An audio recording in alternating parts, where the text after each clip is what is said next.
So napag-alaman natin na iniipit ni Lisa Tanas ng gobyerno ni Kuting na huwag bigyan ng permit ang mga magrarally. Imagine niyo, nakalagay yan sa ating konstitusyon. Nasa Bill of Rights yan. Karapatan ng peaceful assembly. Pero, mga kababayan, ay pinipigilan ni Marcos Jr. at ni Lisa Tanas na huwag bigyan ng permit ang mga susunod na rally ng Hakbang ng Maisog. Nako! Patay! Bistado! Bangkong! Ibangkong aning kahintangan ni mga igsoon. Wala yun. Talagang wala na. O paano to mga nabudol? Isa na ako dun sa mga nabudol. Ay! Mga dating DDS vloggers na sumakabilang bakod. Yung mga DDS na yung mga dating DDS na naging BBM vlogger na ngayon. Dahil alam na, yun yung mga ganong mga walang prinsipyo. Ha? Ano ho ba ang tawag sa inyo mga vloggers na na mga lumipat, dating DDS, tapos ngayon naging BBM vloggers na. Noong una, tinatawag nilang Insaymada. Ha? So ngayon, membro na kayo ng Insaymada, dating DDS, Insaymada, yung Insaymada vloggers, nawala na yun parang nawala na sa ngayon, nagiging BBM vloggers. Mga, kumbaga pa nga tawag ni Banat Bay, mga tanso.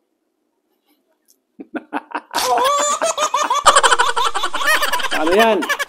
Ha? Paano to? Hindi pa rin ba kayo naniniwala mga vloggers na ni BBM? Yung mga bayarang vloggers? Walang hinangad kundi yung mga content nila na ginagawa, lumago at kumita ng husto. Kaya papaling-paling. Kaya ganun lang yun. Yung tinatawag nilang pera-pera lang. Ano po? So, ngayon po, atin pong pakinggan o talaga hubang kapanipaniwala itong mga sinabi ni Maharlika. Makinig kayo mga BBM vloggers. Kung hindi pa rin kayo naniniwala, naiintindihan namin yon. Lalo na ako, naiintindihan ko yun. Dahil, siyempre, may mga prinsipyo tayo na ipinaglalaban na hindi tayo pare-pareho ng prinsipyo. Ano po? Pero, kung naninindigan ka para sa sambayanang Pilipino, para sa bayan natin, kung ano yung dati kang naging DDS vlogger ka, dapat panindigan mo yon. Hindi ka papaling. Ha? Dahil nga, ipinaglalaban mo kung ano yung ang iyong prinsipyo. Mga kababayan? So ngayon, dahil medyo napapag-usapan talagang matunog o maingay si Kuting, kaya niambak mo. Kaya ron, mudaghan ang inyong mga viewers. So may tawag din yun yung anak. Di ba, nangambak mo, aron mudaghan ang inyong mga viewers o mamonetize po ang inyong mga ang inyong channel. Ako, bahala na gway, di mamonetize niya akong channel. Basta kay makahatag ko og kining tawag nini. Makaambag ako sa sambayanang Pilipino kung ano yung mga obserbasyon at nakikita ko na ihahayag ko rito sa social media, dito sa YouTube channel na to, na kahit maliit ang channel na ito, kahit hindi sikat ito, kahit na wala mga subscribers gaano, at least, kung ano yung nararamdaman ko, inilalabas ko sinishare ko sa inyo. Di ko naman sinasabing, punta kayo rito sa akin, makinig kayo, paniwalaan nyo ako. Ito naman sa akin kung ano yung nakukuha ko sa iba, inisishare ko din sa inyo. Ano po? Para ho malaman ninyo kung ano ho talaga ang ibig sabihin ng may prinsipyo. Unsa man ron? Kamu mga DDS o kining mga BBM vloggers. Nga mo karon. Unsa man ni kung karon kung ito ay naging kapani-paniwala o talagang totoo itong mga sinasabi ni Maharlika na yun nga, merong polvoron video. At antabayanan po natin yan at ilalabas na ho yan sa tamang panahon. Ayon po kay Maharlika. Di po ba mga kababayan? Ako naniniwala akong meron. At ito'y ilalabas sa tamang panahon mga kababayan. At hindi na ho magtatagal. Itong gobyernong ito, itong Marcos administration, itong Pangulo ho natin, ay palagay ko hindi na ho magtatagal ito. At kapani-paniwala ang mga naglalabasang mga balita o mga sinasabi ni Maharlika. Dahil meron ho siyang mga reliable sources mga kababayan. Yung mga sinasabi ho niya ay talagang totoo, reliable. Meron siyang pinagkukunan na talagang totoo na may nagsasabi sa kanya na ganito, ganyan, kung ano ho mga nangyayari sa Malacanang at sa bayan ho natin. Karon. Sa oman ni ron nga kining adunay polvoron video nga mugawa sa yun mga higala sa tamang panahon. Karon mga higala, atong paminawon, ipadayon nato, ituloy ho natin, panoorin at pakinggan ho natin si Maharlika sa mga revelasyon ho niya tungkol ho sa kanyang nalaman. Hindi na ho ito bago, kundi noon pa ho ito, mga ilang buwan na sinabi ni Maharlika na meron hong polvoron video at sinabi pa nga ho niya na hindi siya ang maglalabas ng video dahil may tamang tao na siyang maglalabas ng video ni Kuting. Mga kababayan, mauna ni Ron. So, mga BBM vlogger, kagidlay mo. Nga gyud mo gyud ani kung talagang mapapatunayan na meron ng polvoron video. So, anong gagawin nyo? Tatalon ho uli kayo sa DDS. Wag hong ganun. Pira-pira lang ho yung ginagawa ninyo. So, panoorin ho natin ang video. Tutuloy ho natin ito. Pakinggan at panoorin ang mga revelasyon at mga sasabihin ho ni Maharlika, mga kababayan. Panoorin ho natin ang video. Naging kaisa natin na mag-speak up. So ngayon, hi Ferdinand Dolosa, how are you palangga? Mario Loy Esteves. So ngayon, inaatasan ni Lisa Tanas ng gobyernong ito sa ang sulok man sa Pilipinas, especially, di ba, naalala nyo yung hakbang ng Maisog, ay from Davao, tapos pupunta sa North, iikot. Remember that? Iikot talaga ito, iikot. So ngayon, yung mga darating na rally ng April, nagsisimula ng humingi tayo ng permit para legal ang ating pag-assemble dun sa lugar na yan, kung saan mang lugar niya mapili. So ngayon, napag-alaman natin, mga kababayan, na in-instruction na ng Malacanang na punong-puno ng ahas na huwag bigyan ng permit ang kahit anong rally na mag-criticize dito sa Jutang Ginemes na gobyernong Itech. But, okay, excited kayo? Dita Smolo. Okay, sige na nga. Diba? Timing is everything. Ika nga. Ako nga, diba? Kung ako lang, alam nyo, kung ako lang talaga pagpipiliin, ilalabas ko na yung polvoronic evidence.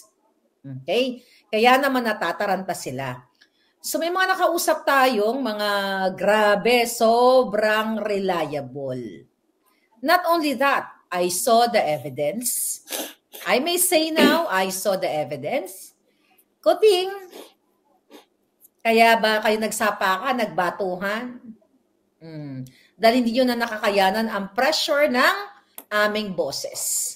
Takot sila sa Jericho March, sabi ni Elker. Mga kababayan, Ayun, timing is everything. sabi ko nga dun sa kausap ko kanina na may hawak na, Ngangamong my God, you cannot believe it. The pulboronic issue is real.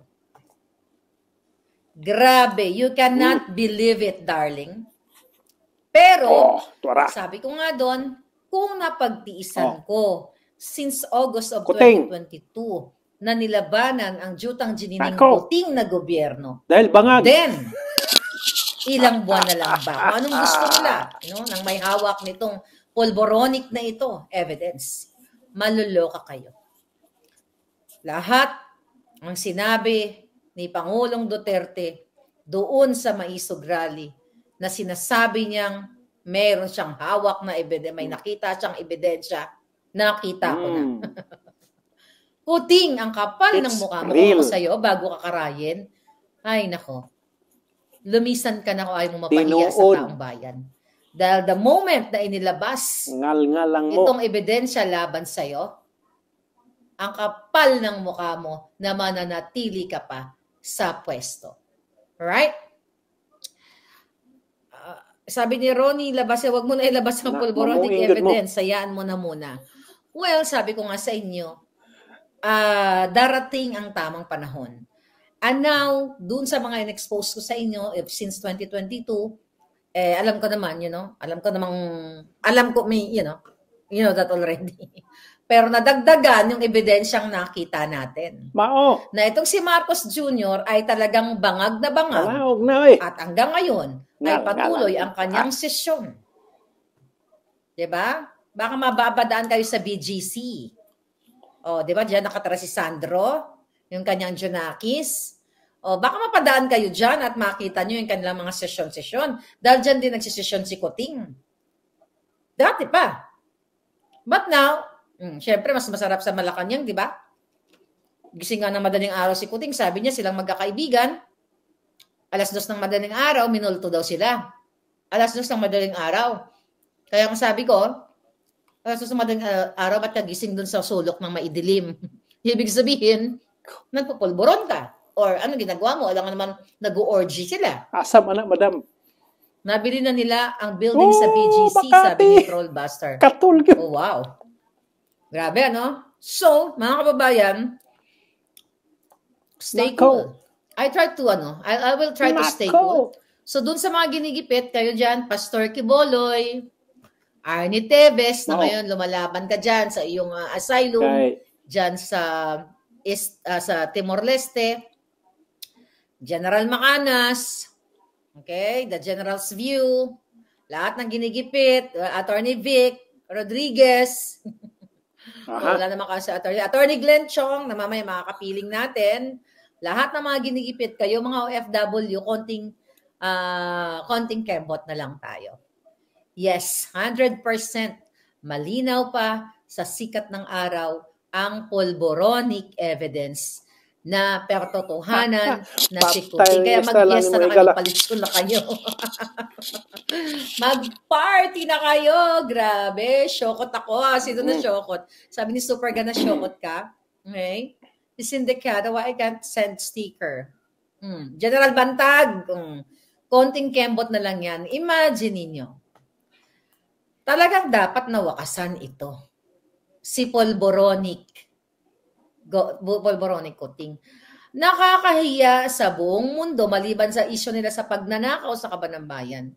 Imagine nyo, only in the Philippines na meron tayong pulboronic bangag na presidente na Addictus Benedictus sa pinagbabawal na pulburon. Okay, mga higala. Yung mga kababayan, talagang pinatutunayan ni Maharlika na reliable, totoong-totoo, kung saan man nanggaling yung mga at hindi lang talagang sinabihan siya o nalaman niya, talagang nakita niya, mga kababayan. Totoo, 100% na merong pulburon video na ilalabas, di lang natin alam kung kailan, mga kababayan. Kaya tandaan nyo ito, Antabayanan nyo ito, mga BBM vloggers, yung mga tumalon. Baka pag nalaman nyo ito at nakita nyo, napatunayang talagang totoo itong mga sinasabi ni Maharlika, baka bigla na naman kayong tatalon pabalik. Welcome. Welcome kayo, mga BBM vloggers na tumalon pabalik. Ewan ko lang sa ibang mga vloggers na DDS vloggers kung sang-ayunan ba ang inyong magiging desisyon. Lalong-lalo na sila Banat Bay, sila Bisdak Pilipinas, sila Brothers Travelers, yung mga Banateros Brothers, at marami pang ibang mga DDS vloggers, mga babayan. So, shout out sa inyong lahat. So, mga babayan, yun lang po. At napanood nyo yung mga revelasyon, yung mga sinabi ni Maharlika hinggil ho dito sa Polvoron video at ang issue sa hinihinging permit na magsasagawa ho sana ng rally sa, I think, sa Bulacan, mga kababayan. Pero hindi ho na matuloy yan dahil nga ho, hindi ho sila pinagbigyan, hindi ho binigyan ng permit ang gagawin ho sanang rally, mga kababayan, nitong darating na Abril, unang linggo ata, kung hindi ako nagkakamali, mga kababayan. Sana, meron ho sanang gagawing maisog rally dyan ho sa, I think, sa Bulacan or Cavite, kung hindi ako nagkakamali, mga kababayan. So, yun lang po, mga kababayan. Maraming salamat sa panunood sa channel na Nerdlets TV. Sana ho, kung bago pa ho kayo sa channel na to at napasilip po kayo, please click subscribe button and like, share, at pakiclick na rin ho ang notification bell para ho updated ho kayo sa bagong video ho na atin pong ipapalabas dito po sa channel na to. So yun lang po, mga kababayan, maraming salamat.